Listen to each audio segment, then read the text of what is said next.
So I watched a show on Netflix recently about the Reading Rainbow, and I loved that show as a kid. And believe me, I love LeVar Burton. He's great. Please don't hate me. I really do want to be a part of the solution. I really do want to be responsible and kind to my neighbors. I really do want to have a beneficial effect here, and I really do want to have a healthy discussion and a hopefully educated and reasonable, intelligent discussion about some of the things that are going on in the world these days.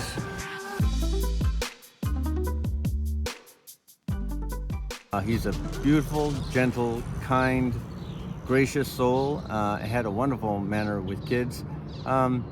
Something I didn't realize until I watched the show is that LeVar Burton was actually cast partly because he was black. But having said that, that's not really significant here exactly, except that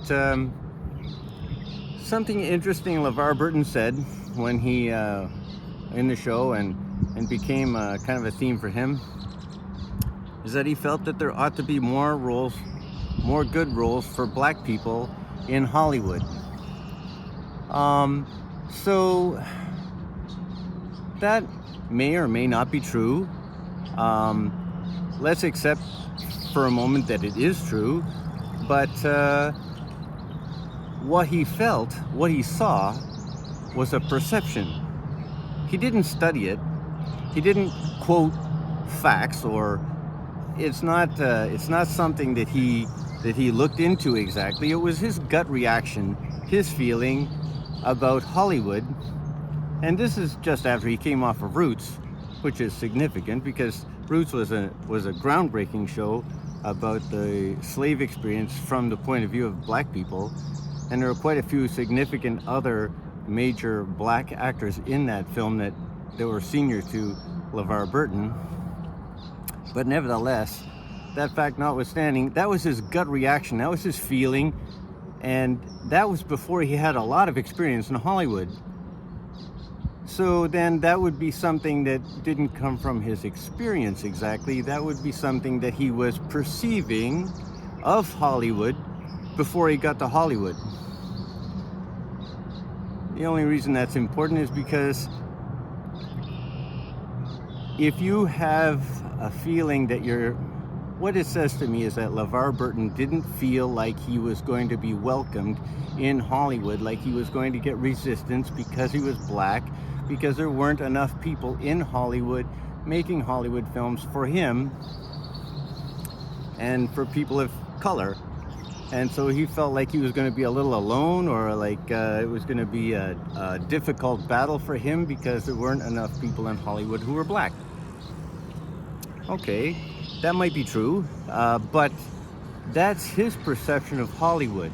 That's his self-esteem talking to him, telling him that he may not be accepted, and feeling nervous or feeling anxious about the world not being made in his image. So I've been told recently by a social worker that I shouldn't confront racism up front and get in people's faces about it and tell them that they shouldn't be racist, because that's going to cause a bad backlash and people will react badly. But when you think about it, that's exactly what I'm asking people not to do. In reality, there are other people in Hollywood, going back as early as 1914.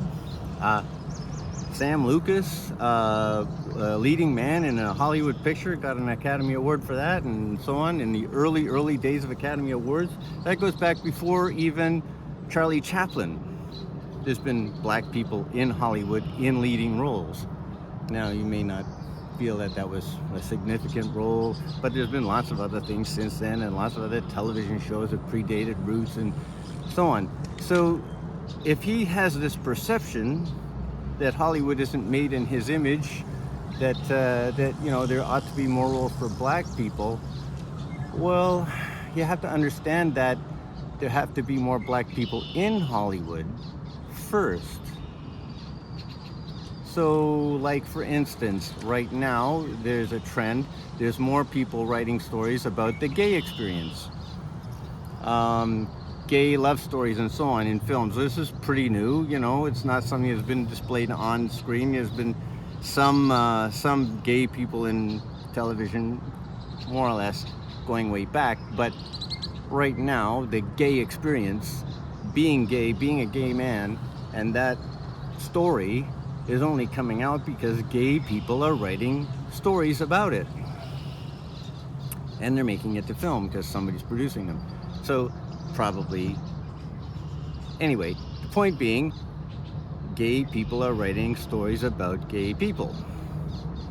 White people are writing stories, generally speaking, about white people. So then if LeVar Burton doesn't think the world's made the way he wants it to be made, then maybe he should pick up a pen and start writing more stories with significant and meaningful and, you know, honoring roles for black people. So then he can produce those stories, and there's people in Hollywood who have lots of money who are black. You know, I mean, Oprah Winfrey is probably the third most powerful woman in America, or was at one time. I think she's, and Forbes, she's down to about 1,000 in the list of billionaires, all billionaires included, men, women, and colored people alike. But nevertheless, powerful person. Bill Cosby, you know, producer. Anyway, point being, you can't expect the world to make a path for you in the world. You have to make your path in the world, because it's your image of what the world should look like. You have to build that. You know, you can't expect the world to see into your head and make a path for you into the world. That's not going to happen. Not going to happen. You know, there's been lots of opportunities for black people in Hollywood.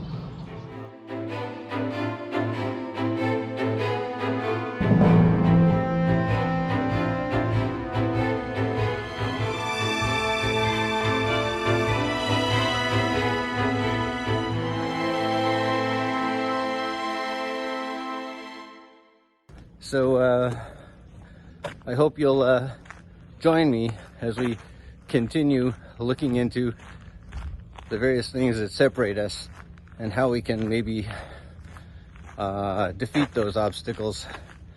Thank you for listening. Have a good day. Bye.